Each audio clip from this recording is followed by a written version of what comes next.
ونصلي على رسوله الكريم أما بعد فأعوذ بالله من الشيطان الرجيم بسم الله الرحمن الرحيم ألم يجدك يتيما فآوى وقال النبي صلى الله عليه وسلم إني لأعرف حجرا بمكة كان يسلم علي قبل أن أبعث إني لأعرف الآن أو كما قال عليه الصلاة والسلام.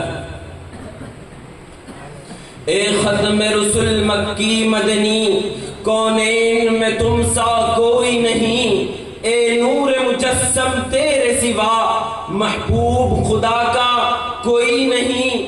اوصاف تو سب نے پائے ہیں پر حسن سراپا کوئی نہیں. آدم سے جناب عیسیٰ تک سرکار کے جیسا کوئی نہیں. یہ شان تمہاری ہے آقا کہ تم عرش بری پر پہنچے ہو. ذیشان نبی ہے سب لیکن معراج کا دولہ کوئی نہیں. محترم حضرات، سامعین کرام اور قابل قدر شخصیات، آج اس دلکش ساعت ہمایوں میں آپ حضرات کے سامنے اس جلیل القدر، عظیم المرتبت، رفیع الشان ہستی کے تذکرے کی سعادت حاصل کر رہا ہوں، جن کی حیات و زندگی کا ایک ایک لمحہ سورج کی طرح صاف و شفاف تھا، جن کی اگر ایک طرف جوانی کی زندگی عفت و پاک بازی، عدل و انصاف سے لبریز تھی، تو دوسری طرف ان کے ایام طفولیت اور بچپن کی زندگی بھی پھولوں کی طرح بے داغ، حسین اور دلکش تھی. جو یتیم بن کر دنیا میں تشریف لائے لیکن سارے یتیموں کے امام بن گئے، جن کی ولادت سے قبل ہی باپ کا سایہ سر سے اٹھا دیا گیا تھا، اور جب گھٹنوں چلے تو ماں کی ممتا اور اس کی میٹھی میٹھی آواز سے بھی محروم کر دیے گئے، جنہوں نے ایسے سنسان ماحول میں چلنے کا سلیقہ سیکھا تھا جو انتہائی بھیانک، پرخطر اور خوفناک تھا. ہر طرف گلی کوچے میں تلواروں کی جھنکار، گالی گلوچ کی آواز سنائی دیتی. اللہ اللہ، کتنا خوفناک منظر تھا کہ باپ باپ چلاتی ہوئی معصوم بچیاں بھی زندہ درگور کر دی جاتی تھی. ایک خدا کو چھوڑ کر سینکڑوں دیوی دیوتاؤں کی پرستش کی جاتی تھی. وہاں کا ایک ایک بچہ تہذیب و تمدن سے نہ بلد، شراب نوشی، دروغ گوئی، بے حیائی کا ہوسناک اور دل دادا تھا. سورج طلوع ہوتے ہی مکہ کی گلیوں میں بچوں کی بھیڑ لگ جاتی. رقص و سرور، ناچ گانا، خاک و پتھر ان کا محبوب مشغلہ ہوتا تھا. فحش گالی گلوچ ان کے لبوں پر مچلتا تھا. لیکن قربان جائیں آمنہ کے لال اور عبداللہ کے درے یتیم پر، جن کی آمد پہ لاکھوں سلام، جن کی ولادت پہ لاکھوں سلام، جن کی طفولیت پہ لاکھوں سلام، جن کی شبابت پہ لاکھوں سلام، جن کی رسالت پہ لاکھوں سلام، جن کی نبوت پہ لاکھوں سلام، جن کے قدموں پہ لاکھوں سلام. میرے عزیزوں، پوری تاریخ انسانیت میں آپ کی کوئی مثال نہیں ملتی، اور ملے بھی کیسے. قدرت نے آپ کا ثانی کسی کو پیدا ہی نہیں کیا، بلکہ پیدا ہونے کے بعد وہ سانچہ ہی توڑ دیا گیا تاکہ کسی کو ثانیت کا شبہ ہی نہ ہو سکے. آپ کی بعثت بے مثال، آپ کی رسالت بے مثال، آپ کا مرتبہ بے نظیر، آپ کی نبوت بے نظیر، آپ کا مقام نرالا، آپ کی شان بڑی نرالی، اس لیے آپ کی طفولیت بھی بڑی شان والی تھی. حضرت انس رضی اللہ تعالی عنہ فرماتے ہیں، کبھی آپ صلی اللہ علیہ وسلم نے کسی کو گالی نہیں دی، نہ نہ کسی سے فحش کلامی کی، نہ تو کبھی کسی سے بدعہدی اور دغابازی کی، اور نہ ہی کسی گانے بجانے کی مجلس میں شریک ہوئے، اور نہ ہی کبھی آپ نے غیر اللہ کی پرستش کی۔ زمانہ جاہلیت کے اس پرمعصیت گندے ماحول میں آپ کا لڑکپن اتنا صاف و شفاف تھا کہ دور طفولیت ہی میں ہر طرف آپ کے عدل و انصاف اور تقوی و طہارت کے چرچے ہونے لگے۔ مکہ کی گلیوں میں آپ کی صداقت و امانت، تقوی و طہارت کا شور تھا۔ خاندان قریش میں جب کوئی تبصرہ کرتا کہ آمنہ کا لال کتنا نیک اور بھولا بھالا ہے، لات و عزا کی قسم ایسا نیک اور پاکیزہ بچہ نہ تو میری آنکھوں نے دیکھا ہے نہ میرے کانوں نے سنا ہے، تو کوئی کہتا عبداللہ کا بچہ وعدے کا کتنا سچا ہے، زمین پھٹ سکتی ہے، آسمان ٹوٹ سکتا ہے، مگر عبداللہ کا لاڈلا وعدے کی تکمیل سے کبھی باز نہیں آ سکتا۔ وعدہ خلافی کس کو کہتے ہیں یہ جانتا ہی نہیں۔ ملا ہے آمنہ کو فضل باری سے کوئی در یتیم ایسا، ملا ہے آمنہ کو فضل باری سے کوئی در یتیم ایسا، نہیں ہے بحر ہستی میں کوئی در یتیم ایسا۔ میرے عزیز دوستو، یہ قدرت کا نظام ہے کہ جب کسی انسان کو بڑا بنانا ہوتا ہے تو اس کے اخلاق بدل دیا کرتے ہیں، رفتار و گفتار، اقوال و افعال اور اس کے کیریکٹر میں تبدیلی آ جایا کرتی ہے جو روشن مستقبل کی غمازی کرتی ہے۔ بچپن میں بچوں کا نہج دیکھ کر ان کی بلند پروازی کی قسم کھائی جا سکتی ہے، اس لیے رب کائنات نے اپنے محبوب کے ساتھ ویسا ہی معاملہ کیا۔ آپ علیہ السلام کے سر پر ختم نبوت کا تاج سجانا تھا، اس لیے آپ کے پورے سلسلے نسب کو ہر طرح کی غلاظت اور ناپاکی سے محفوظ رکھا۔ مسلم شریف کی روایت ہے، آپ علیہ السلام ارشاد فرماتے ہیں، ان اللہ اصطفى قریشا من کنانہ واصطفى من قریش بنی ہاشم واصطفانی من بنی ہاشم۔ سب سے پہلے اللہ تبارک و تعالی نے کنانہ میں سے قریش کو منتخب کیا، پھر خاندان قریش میں سے بنی ہاشم کو چنا، اور بنی ہاشم میں سے اللہ تبارک و تعالی نے مجھے منتخب کیا۔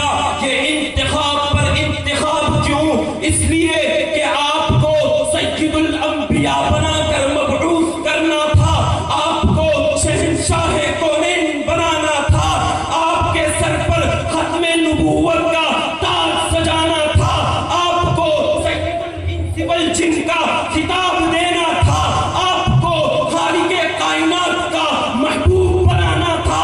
ہاں مجھے کہنے دیجئے، آپ کو ساری دنیا کا امام بنانا تھا۔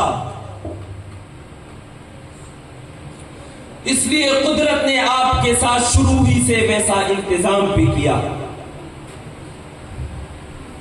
میرے عزیز دوستو، دنیا کی خوش نصیب عورت دائی حلیمہ فرماتی ہے کہ آپ صلی اللہ علیہ وسلم کبھی برہنہ باہر نہیں آئے۔ جب کپڑا آپ کے تن مبارک سے ہٹ جاتا تو آپ روتے اور بے چین ہو جایا کرتے تھے، جب تک کہ کپڑا آپ پر ڈھک نہ دیا جاتا، اور آپ کو اس ننھی سی عمر میں بھی تنے عریاں سے عار آتی تھی، اور کیسے ان کو عار نہ آئے جن سے ملائکہ بشر کرتے ہو، جن پر ہر لمحہ رحمت کے فرشتے پروانہ وار گردش کرتے ہو، جن کے مقدر میں ساری کائنات کو توحید کا لباس پہنانا تھا۔ حلیمہ کو کیا معلوم کہ عبداللہ کا یہ در یتیم ساری دنیا کو توحید کا لباس پہنانے آیا ہے، اور کسے کیا معلوم کہ عبداللہ کا یہ در یتیم سارے حکمرانوں کا امام بننے آیا ہے۔ خود نہ تھے جو راہ پر اوروں کے ہادی بن گئے، خود نہ تھے جو راہ پر اوروں کے ہادی بن گئے، کیا وہی جس نے مردوں کو مسیحا کر دیا۔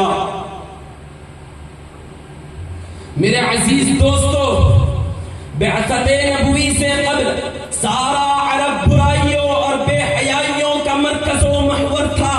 ایسے حالات میں صلاح و تقوی، عفت و پاک دامنی، شرم و حیا، تواضع و انکساری، سخاوت و فیاضی، مروت و رواداری ایک عجیب سی بات تھی۔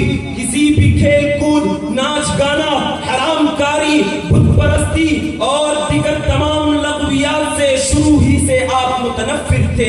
اس لیے کبھی کبھی ابو طالب اور آپ کی پھوپھیاں بتوں سے نفرت دیکھ کر سخت ناراضگی کا اظہار فرماتی۔ حضرت ام ایمن رضی اللہ تعالی عنہا ارشاد فرماتی ہے کہ قریش کا ایک بت تھا جس کا نام بوانا تھا۔ قریش ہر سال اس کے پاس حاضری دیا کرتے اور اس کی بے حد تعظیم کرتے، اس کے نام پر قربانی کا جانور ذبح کرتے، سر منڈاتے اور اس کا طواف کیا کرتے تھے۔ اور ابو طالب بھی اپنی قوم کے ساتھ ہر سال اس کے پاس جاتا اور عید مناتا۔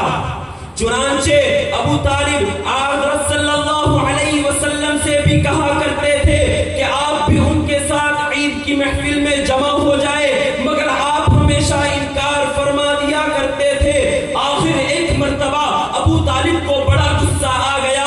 حضرت ام ایمن رضی اللہ تعالی عنہا فرماتی ہے کہ میں نے اس دن دیکھا کہ آپ کی پھوپھیاں بھی بے حد غضبناک ہو کر کہنے لگی، تم جو ہمارے معبودوں سے اس طرح نفرت کرتے ہو، ہمیں تو تمہاری ہی طرف سے ڈر ہو گیا ہے۔ محمد، کیا تم یہ نہیں چاہتے کہ اپنی قوم کی عید میں شریک ہو اور مجمع میں اضافہ کرو؟ بھئی ہم اصرار اور سخت ناراضگی کی وجہ سے حضور قوم کے ساتھ چل پڑے۔ کون؟ وہی جو ساری دنیا کو توحید کا سبق سکھانے آیا تھا، جو پوری کائنات کو وحدانیت کا درس دینے آیا تھا، جو کفر و شرک سے سارے لوگوں کو پاک کرنے آیا تھا، جو بت پرستی سے سارے لوگوں کو نجات دلانے آیا تھا۔ آج وہ اپنی قوم کے ساتھ بتوں کی محفل میں عید منانے جا رہا ہے۔ قربان جائے نظر انتخاب پر قدرت محبوب کی نقل و حرکت پر مسکرا رہی تھی۔ خدا نے آپ کی پوری حفاظت کی، پورا دن آپ مجمع سے غائب رہے اور اس کے بعد جب آپ واپس تشریف لائے تو آپ کا چہرہ انتہائی خوف زدہ اور پریشان حال تھا۔ پھوپھیوں نے پوچھا، محمد کیا بات ہے، اتنا خوف زدہ کیوں ہو؟ آپ علیہ السلام ارشاد فرمانے لگے کہ مجھے ڈر ہے کہ مجھ پر بھوت پریت کا اثر نہ ہو گیا ہو۔ پھوپھیوں نے کہا، نہیں، ایسا نہیں ہو سکتا، تم نیک مزاج اور نیک خصلت ہو، تم میں بڑی خوبیاں ہیں، مگر تم یہ بتاؤ تو صحیح، تم نے دیکھا کیا؟ آپ علیہ السلام ارشاد فرمانے لگے کہ میں جب بھی بوانا بت کے قریب جاتا، میرے سامنے سفید رنگ اور بہت قد آور آدمی ظاہر ہوتا جس کو میں پہچانتا نہیں۔ وہ پکار کر مجھ سے کہتا، محمد پیچھے ہٹو، اس کو ہاتھ بھی مت لگانا۔ ہائے ہائے، پیغمبر کی شان ہی بڑی نرالی تھی، بولا بالا، معصوم زبان، چمکتا ہوا چہرہ، شرم و حیا کے پیکر، صدق و امانت کے محور اور رسولوں کے سردار۔ لیکن ابو طالب کو کیا معلوم، آپ کی پھوپھیوں کو کیا معلوم، مکہ میں رہنے والوں کو کیا معلوم، خاندان قریش کو کیا معلوم، یہ یتیم نہیں، یہ در یتیم ہے، یہ بچہ نہیں، یہ محبت جبرائیل ہے، یہ عام انسان نہیں، یہ سید الانس والجن ہے، شہنشاہ کونین ہے، سید الانبیاء ہے، خاتم النبیین ہے، ہاں دنیا کا امام ہے، شافع کون و مکان ہے، ساقی حوض کوثر ہے۔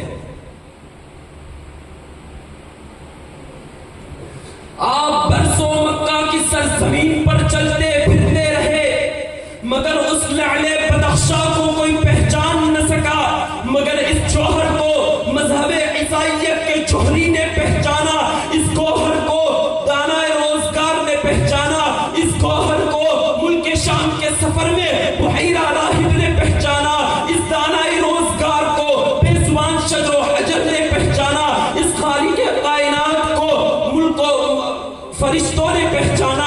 آپ جب زمین پر چلتے پھرتے تو ہر طرف سے سلام کی آواز آتی. شجر و حجر، پہاڑوں پر شمس و قمر، ساری چیزیں آپ پر دل و جان سے قربان تھی. اسی لیے میں کہتا ہوں کہ جان جانے وفا ہے میرا مصطفیٰ، روح ارض و سما ہے میرا مصطفیٰ، آدمیت آدم میرا مصطفیٰ، افضلیت آدم میرا مصطفیٰ، کاملیت آدم میرا مصطفیٰ، شمع غار حرا ہے میرا مصطفیٰ. واضح لکھا ہوا ہے یہ قرآن میں، نہ تخیل تصور نہ دیوان میں. آدم و نوح و ابراہیم و عمران سے ان اللہ اصطفیٰ ہے میرا مصطفیٰ. نور پیغام وحدت میرا مصطفیٰ، روح تقوین خلقت میرا مصطفیٰ. شیخ کی عظمتیں ساری اپنی جگہ، آگے دیکھو حکایت میرا مصطفیٰ. نوح کی تبلیغ میں جن کا آیا ذکر، ہود و صالح کی چاہت میرا مصطفیٰ. راز رازوں میں تھے وہ خضر کے اگر، ہر عمل کی وضاحت میرا مصطفیٰ. جن کے ہاتھوں سے مردوں کو زندگی ملی، اس مسیح کی بشارت میرا مصطفیٰ. نوریوں سے نہیں، ناریوں سے نہیں، نہ کسی اور رنگت میرا مصطفیٰ. پڑھ کے قرآن کی آیتیں دیکھ لو، اے بشر کی وہ صورت میرا مصطفیٰ. انبیاء کو وصیت میرا مصطفیٰ، تاجدار شریعت میرا مصطفیٰ. وہ ہے رحمت ہی رحمت میرا مصطفیٰ، وہ ہے برکت ہی برکت میرا مصطفیٰ. جن کے ہاتھوں سے مردوں کو زندگی ملی، اس مسیح کی بشارت میرا مصطفیٰ. جن کا روزہ ہے جنت میرا مصطفیٰ. رب نے خاتم کی جن پہ لگا دی مہر، وہ فقط تا قیامت میرا مصطفیٰ. نہیں باقی کسی کا کوئی معجزہ ہے، معجزوں کی دیوالت میرا مصطفیٰ. مجھے یقین کامل ہے کہ جب تعصب کی آندھیوں کا زور ٹوٹے گا، جب بغض و عداوت کے شعلے ٹھنڈے ہوں گے، جب انسان حقیقت کا متلاشی ہوگا، تو اسے محسن آدم کے آستانہ ناز پر جبین نیاز خم کرنی ہوگی. آپ کی ذات بابرکت پر درود و سلام کی ڈالیاں نچھاور کرنی ہوگی. آپ کے تقدس میں گلہائے عقیدت پیش کرنے ہوگے. کم از کم اتنا تو کہنا ہوگا، ہو لاکھوں سلام اس آقا پر دل لاکھوں جس نے جوڑ دیے. ہو لاکھوں سلام اس آقا پر دل لاکھوں جس نے جوڑ دیے. دنیا کو دیا پیغام سکو، انسانوں کے رخ موڑ دیے. اس محسن آدم نے عفان کیا کیا نہ دیا ہے عالم کو. دستور دیا، منشور دیا، کئی راہیں دی، کئی موڑ دیے. وآخر دعوانا